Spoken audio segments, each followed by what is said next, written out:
Welcome to the chaos. Hi guys, it's Vietnam Biker here. It's 4:30 in the afternoon and it's a peak retard hour. Many of you guys says the traffic's different from what you see at home, and it certainly is. There's a whole new set of rules, or lack of, as mentioned before. It's amusing. Some would say there's order in the chaos, but not me. I think there's just chaos. Poor bugger. Not an easy way to earn a couple of dollars.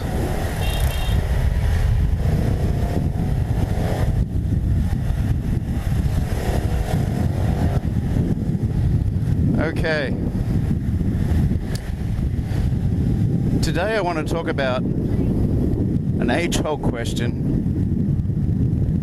Does size matter? If we're all honest with ourselves,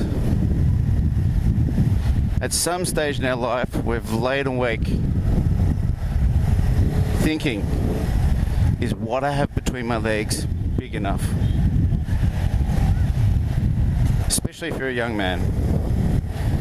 If a woman sees what I've got, will she be impressed? Or will she smile weakly and say, "Don't worry, I think it's cute"?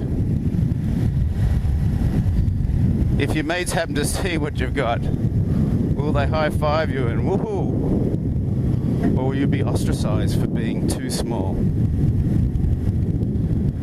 I've been doing some research on this, and apparently different countries have different sizes. Surprisingly, the average in Western countries like Australia, Germany, and the US, the average size is quite large. Yet, unsurprisingly, the average size in places like Vietnam, Laos, and Cambodia, Asian countries, the average size is quite small.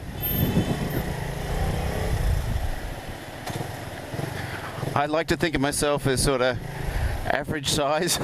What's going on here in Australia? But I know that I'm huge here. Now stick with me guys, I've got some photographs. Now it might freak you out a little bit, but here we go. I'm about to show you what's considered fucking massive in Australia. Yeah, that's right, I'm talking about bikes. If you had a BMW RR, now that would be impressive. I'm afraid that I'm more of an average sort of guy. My ride is a CBR 500R. Not so impressive, but it suits my needs, and if my mates see me on it, I'm not ashamed.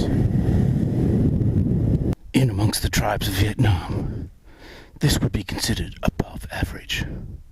You could certainly find a mate with a motorcycle like this. Whilst if you rode something like this, it would be considered small, even by Asian standards.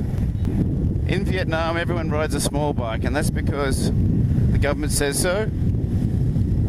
You're limited to a 170cc bike unless you get a special license and join a club, and I actually approve of this. People are so spastic on their little bikes that they'd be just dropping like flies if they could get bigger ones, especially the young guys.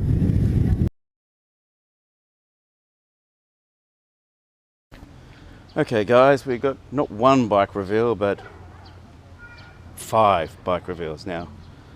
I like to think of little motorbikes and scooters like fat chicks. If you've got one fat girlfriend, well, that's not so good. But if you're going out with 5 fat chicks at the same time, well, maybe you'll have some more street cred. Anyway, this is 2014 FZ 150i, Street Fighter style. Handles well, it's got the same engine as the Yami R15, fuel injected, double overhead cams, 16.2 horsepower, top speed about 128 kilometers an hour, which is way fast enough for Vietnam. I really enjoy it because the engine just loves to rev. And okay, it's not very powerful, but It's certainly faster than most of the bikes here.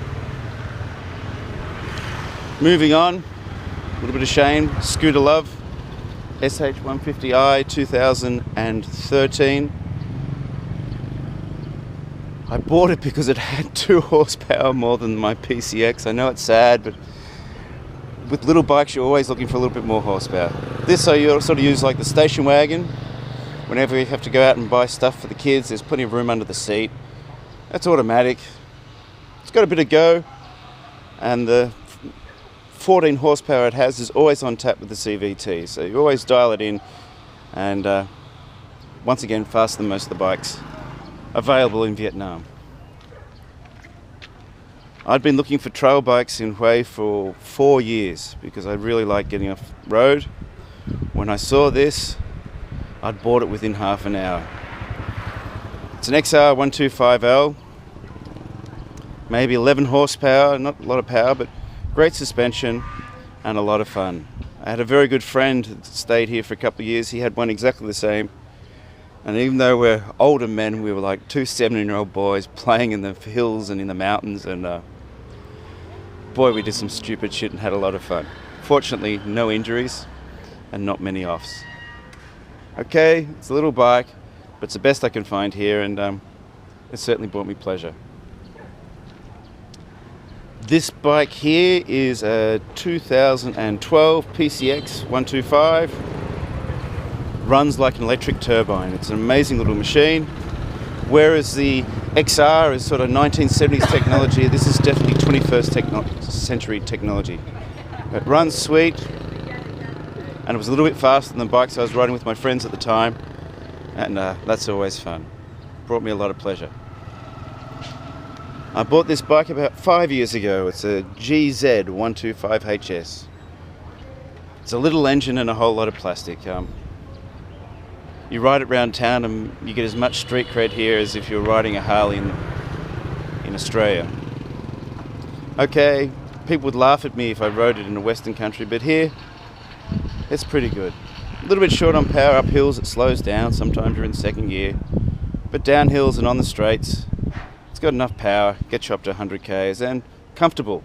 With the panniers on the back, you can load it up, and I've had some good road trips, especially on the Ho Chi Minh Trail. I was thinking of getting rid of it, but why bother? In Vietnam, you don't pay any registration fees. You just pay a small insurance each year, which is $4 or $5. So the cost of holding a bike is virtually nothing. So even though all my bikes are small, I like to mix it up and try and ride a different one every day and enjoy the characteristics of the bike. Every bike has a different feel, a different way of handling, a different sound, and I've got plenty of time off, and it makes me happy to enjoy the toys. It looks a little bit obscene when I put them all out like this, but hey, kid in a candy store.